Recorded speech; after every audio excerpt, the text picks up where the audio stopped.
agnosticismo o adoptar por el ateísmo son tres posturas posibles en relación a la religión que a menudo confunden, muy comunes las tres en la actualidad. ¿Sabes las diferencias que existen entre ellas? Que existe Dios o que no existe, pero lo que nunca hará es afirmarlo rotundamente. Se dice que el número de agnósticos en el mundo es similar al de los ateos, si bien ninguno de estos dos pensamientos está cuantificado de forma exacta.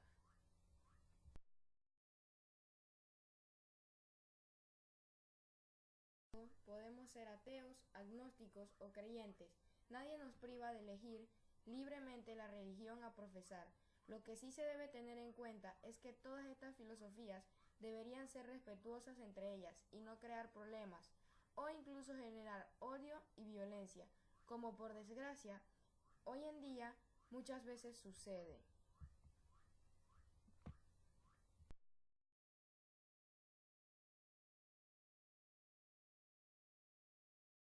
Partimos de la base de entender a los creyentes que son aquellos practicantes de alguna de las religiones del mundo y que creen en la existencia de un ente superior, normalmente incorpóreo y espiritual, llamado generalmente Dios.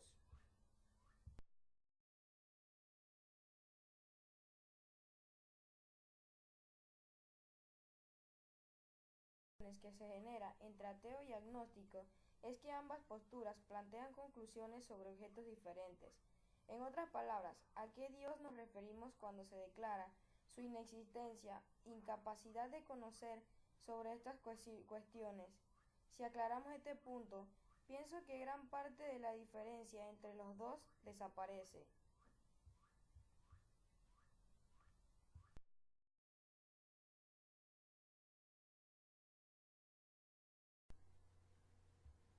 A lo largo de la historia, el ateísmo había aparecido esporádicamente en algunos autores y distintos grados, pero con una completa formulación teórica no se da hasta el siglo XIX y llega a su auge en el siglo XX.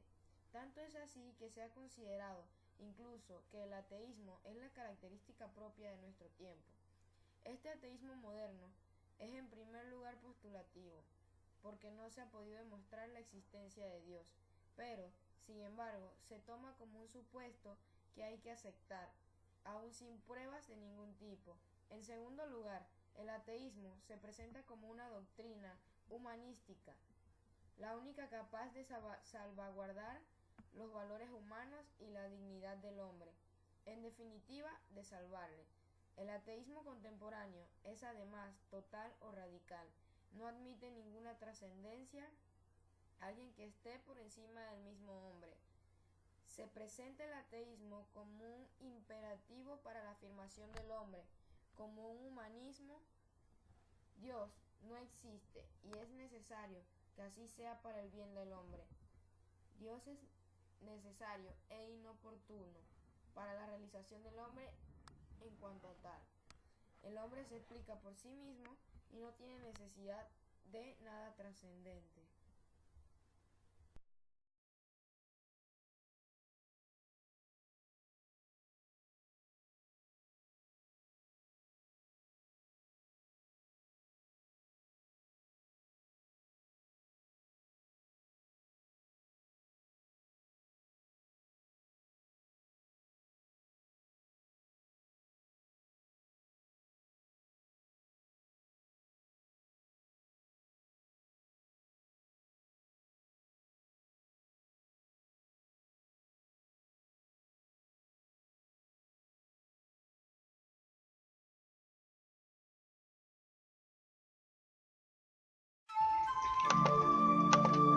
Los ideales son visiones que se anticipan al perfeccionamiento de la realidad.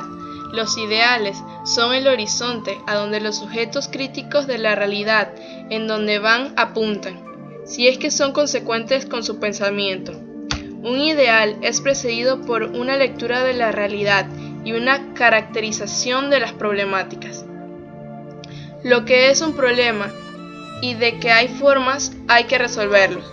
Se basa en valores morales del sujeto crítico, en general por su visión del ser humano.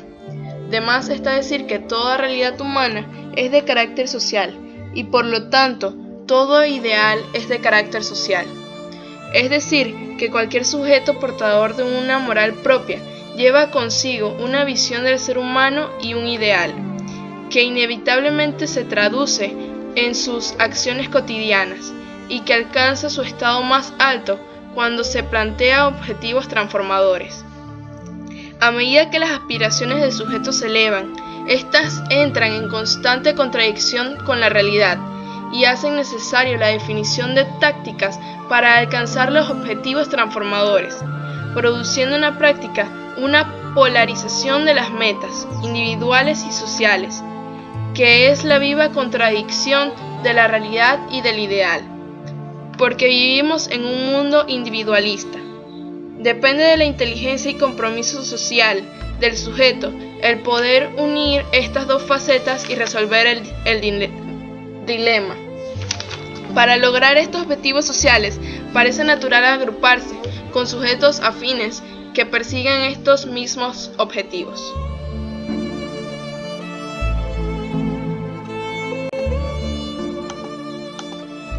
Erasmo y Lutero, dos respuestas a una misma realidad programática. Erasmo, cuya influencia era grande, criticaba abiertamente los abusos de la Iglesia romana. En su famoso libro, Elogio a la locura, se burló con agudo ingenio de la corrupción y las contradicciones de los monjes. Se opuso también a la venta de indulgencias.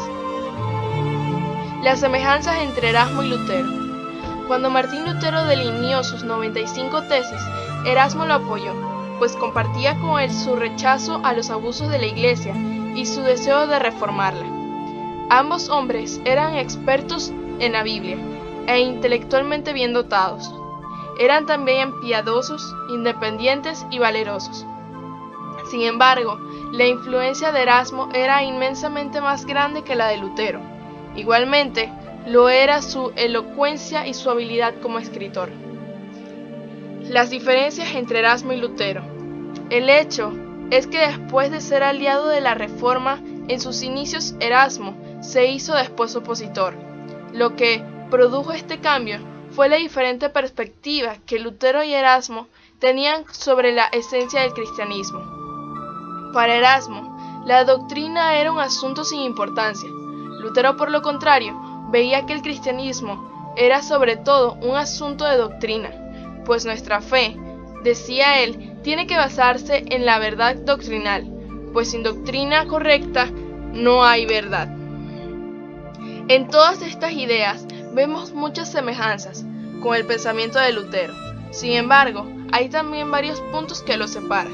Tal vez los más significativos sean dos: la autoridad soberana del sentido privado en la interpretación de las Escrituras y la justificación por la fe independiente de las obras.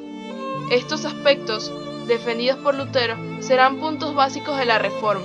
Erasmo, en cambio, nunca tendrá el propósito de romper con la Iglesia.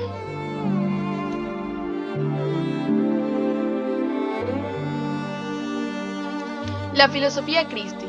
Erasmo de Róterdam es una de las máximas figuras de la historia espiritual de su generación, y tal vez también de las que han venido después. Es un precursor de la contestación conciliar y posconciliar, que desde la segunda mitad del siglo XX viene caracterizando la vida de la Iglesia. Es un revolucionario que no quiere una revolución, sino una renovación. Lanza la voz contra los abusos de esta institución, abriendo así un camino que pronto seguirá Lutero. En su pensamiento, al igual que en sus escritos, la filosofía de Cristo, o filosofía de Christi, ocupa el lugar central. Se trata de la única filosofía que alcanza el fin que todo el mundo busca, la felicidad, meta a la que solo se puede llegar mediante una lucha espiritual.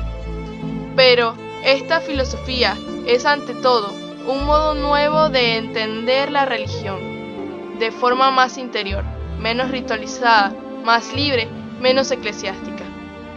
Para él, la única perfección reside en los impulsos interiores del alma, y no en el género de vida, la comida o el vestido. Esto le lleva a anhelar una religión de adultos, ligera de equipajes, de dogmas, de ceremonias y de reglas. Sin embargo, lo que encuentra en su tiempo es un cristianismo escasillado. Esta situación será criticada en muchas de sus obras. En Elogio a la locura, a la que aquí nos ocupa, este pensador se hace radicales afirmaciones, atacando todo aquello que cree que hay que atacar. Ante todo esto, Erasmo de Róterdam defiende una reforma interior, de mentalidad, de verdadera comprensión del cristianismo. Lo que le interesa es la formación de un cristiano nuevo, de acuerdo con la enseñanza dogmática sencilla, de vivencias reales, alejada del formalismo impuesto por la tradición. Quiere, por lo tanto, un retorno al cristianismo primitivo de Jesucristo, de los apóstoles y de los evangelios, borrando las alteraciones producidas a lo largo de los siglos. Las reformas protestantes. El movimiento de la Reforma Protestante es una parte importante de la historia cristiana. Fue el origen de una serie de cambios necesarios para la Reforma Católica. Este movimiento se originó en el siglo XVI, instigado por la necesidad de mejorar la Iglesia cristiana. Comenzó exactamente en el 1517, cuando Martín Lutero publicó sus famosas 95 tesis, una pieza muy polémica que abordaba cuestiones relacionadas con las indulgencias de la Iglesia católica. Lutero desempeñó un papel fundamental en esta reforma protestante. Desafió a la autoridad del papado al afirmar que la Biblia era la única fuente de autoridad religiosa. Lutero creía que la salvación solo se podía adquirir a través de la fe en Cristo y no requería necesariamente de la asistencia a la Iglesia. Esta reforma avivó el descontento entre los católicos de todo el mundo. En 1516 y 1517, Johann Tetzel, un fraile dominico que sirvió como comisionado de indulgencias papales, fue enviado por la Iglesia Católica hasta Alemania, con el fin de vender indulgencias para conseguir dinero para la reconstrucción de la Basílica de San Pedro en Roma. Las indulgencias se referían a la reducción de la pena por el perdón de los pecados. Lutero protestó por la práctica de la venta de indulgencias en un escrito enviado a Alberto, arzobispo de Maguncia y Magdeburgo, el 31 de octubre de 1517. Lutero adjuntó una copia de las controversias que para él suscitaban dichas indulgencias, lo que luego se convirtió en las famosas 95 tesis. Para Lutero, el perdón era solo una prerrogativa de Dios. La venta de las indulgencias y las absoluciones no eran aceptables. Los cristianos debían ganarse su salvación en el seguimiento a Cristo, no por la compra de las indulgencias. Lutero colgó una copia de sus 95 tesis en la puerta de la iglesia del castillo de Wittenberg, el mismo día que había redactado la carta que hoy se considera el origen de la Reforma Protestante. En 2 semanas, sus tesis recorrieron toda Alemania, y en un mes ya se conocían en toda Europa. Esta Reforma Protestante no concluyó sino hasta la Paz de Westfalia, en 1648.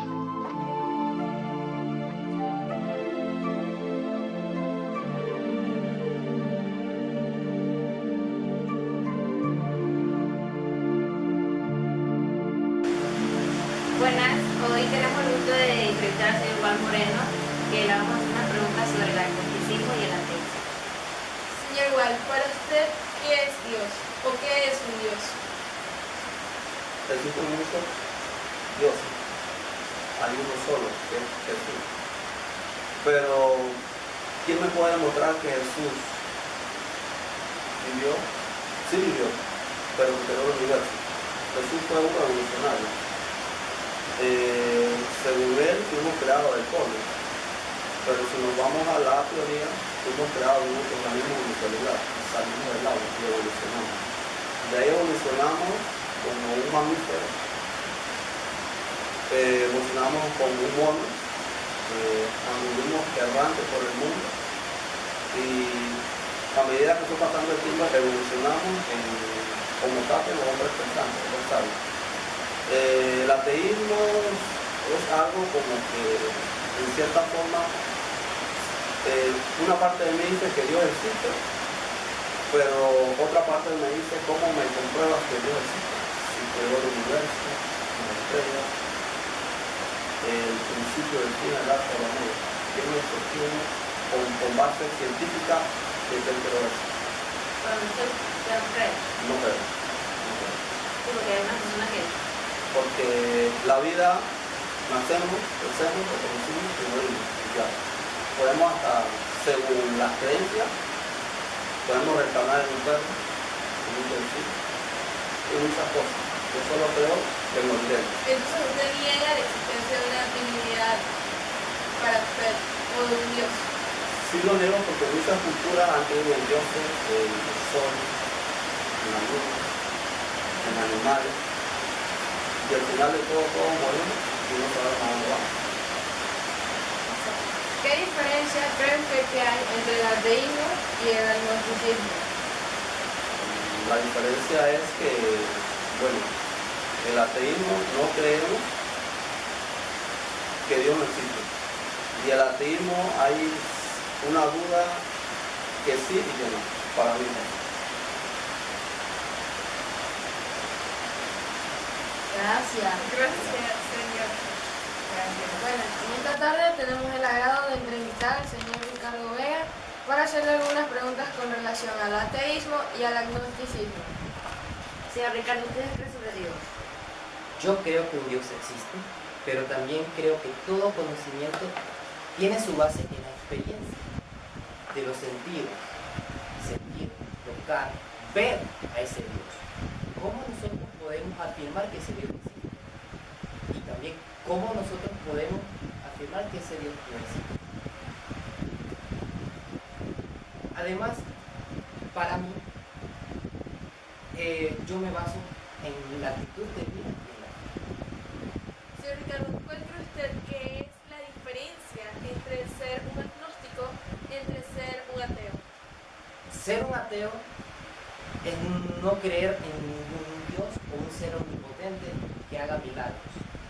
Un agnóstico se basa, como dije anteriormente, en su vida, en su actitud de vida y en la fe.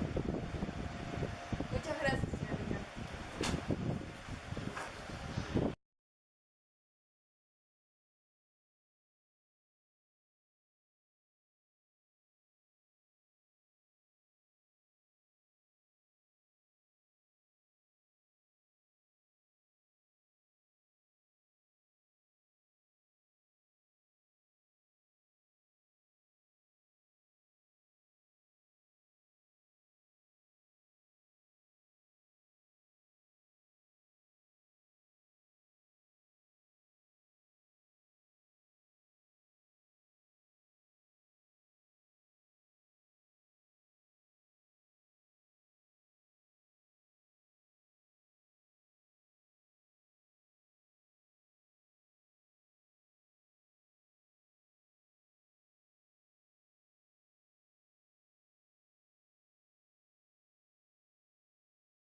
el líder de más de 1.000 millones de católicos. Paralelamente, ha sido capaz de romper los modales, de improvisar y hablar sin tapujos durante sus homilias matinales y ángelus dominicales contra las injusticias sociales, la falta de ética, y hasta de los chismes, intrigas y afán de carrera que tanto han desacreditado a la curia romana, la influyente maquinaria vaticana. El Papa ha concedido entrevistas exclusivas a los 3 principales medios de prensa italianos que se define una persona normal, que abandonó todo lujo y circula en un automóvil común. Atrae a multitudes a la plaza de San Pedro, generando lo que muchos han calificado de una verdadera franciscomanía. El Angelus del Dominio se transformó en el programa más visto de la televisión italiana durante las audiencias de los miércoles, cuya asistencia ha aumentado el 30% de los. Besa a niños, saluda a amigos y abraza a políticos. Pasó a la historia la foto del Papa besando el rostro de un enfermo de neurofibromatosis, un gesto de compasión inédito, tan popular como las llamadas telefónicas a desconocidos que le escriben. De cara al tímido abuelo sabio, como llama a su predecesor Benedicto XVI, con el que convive dentro del Vaticano tras su sorprendente renuncia. Francisco se presenta como una persona extrovertida, que no teme a las controversias, que aborda temas tabú para la Iglesia, como la homosexualidad, inclusive la de los curas, el alquiler de vientres, las madres solteras y hasta su rol del Papa infalible. Si bien no caben dudas de que la imagen de la Iglesia cambió en un año, han surgido muchas interrogantes sobre la modernización moral y social que Francisco quiere llevar adelante dentro de la entidad. Como primera medida, el Papa impulsó un gigantesco debate sobre la familia, convocó 2 sínodos, envió un cuestionario a todos los obispos sobre las nuevas formas de familia, por las que se esperan importantes decisiones sobre ese tema. La Iglesia Católica deberá responder en un plazo no muy largo y con medidas concretas a las esperanzas de los divorciados que se vuelven a casar, a las madres y padres solteros, a las parejas de hecho que defienden la contracepción, pero plasmar en gestos concretos las palabras de Francisco no es una tarea fácil para una organización que ha sobrevivido 2000 años y cuyas transformaciones son viables a largo plazo. La batalla a favor de la reforma de la desacreditada curia romana y de sus controvertidas finanzas acusadas de corrupción y blanqueo de dinero ya comenzó.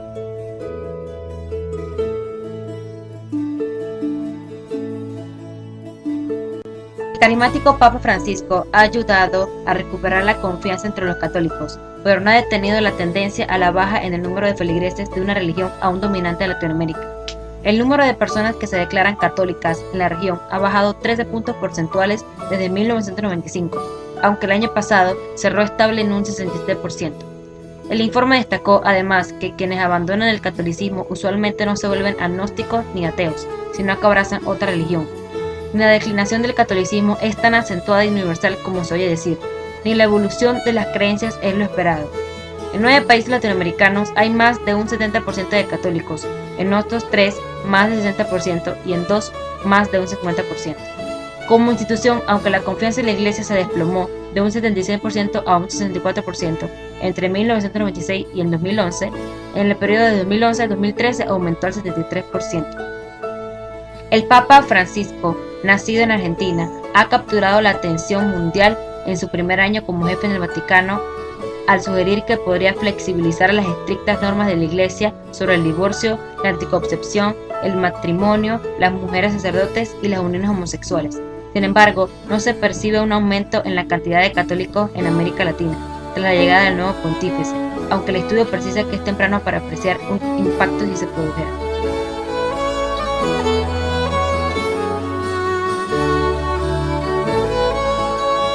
Opino que la misión de la Iglesia y nuestra propia misión se fundamentan en la comunión, participación, en la verdad, el amor y la vida de nuestro Señor Jesucristo, Dios Padre, Hijo y Espíritu Santo. Recibimos nuestra misión en la Iglesia, la cumplimos en ella, en la comunión y participación, y desde ella vamos enviados a evangelizar a todas partes del mundo.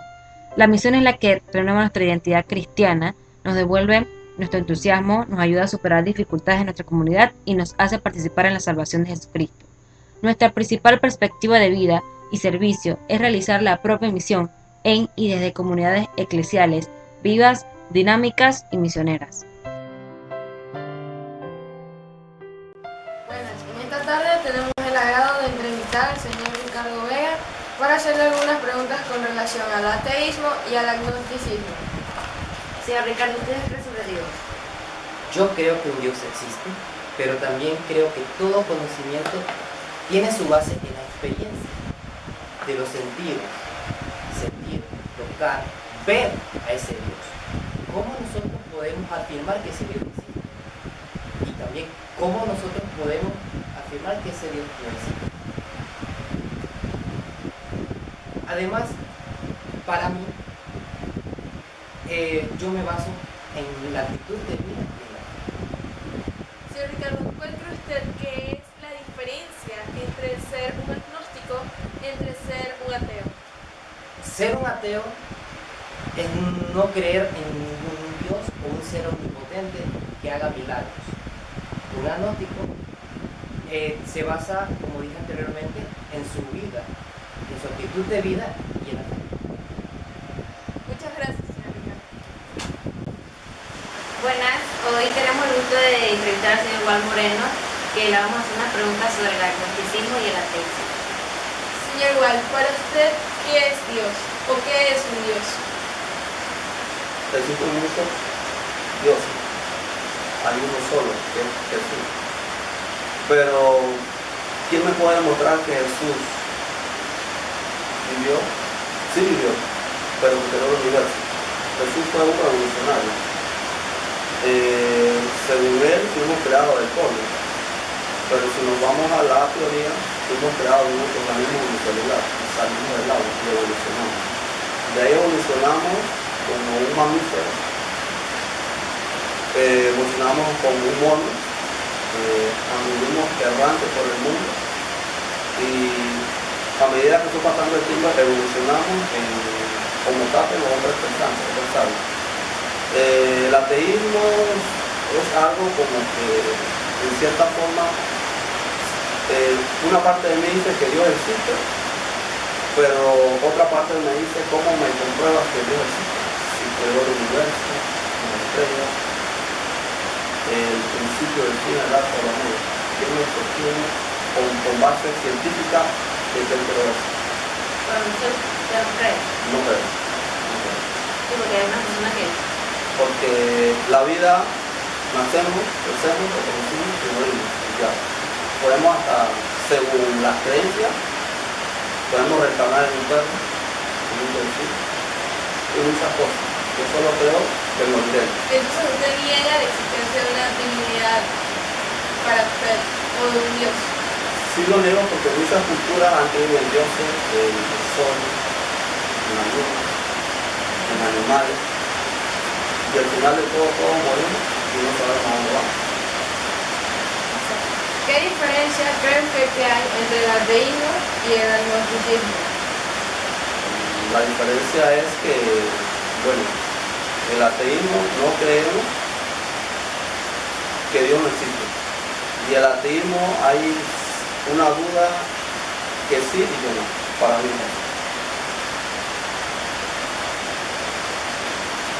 Gracias. Gracias.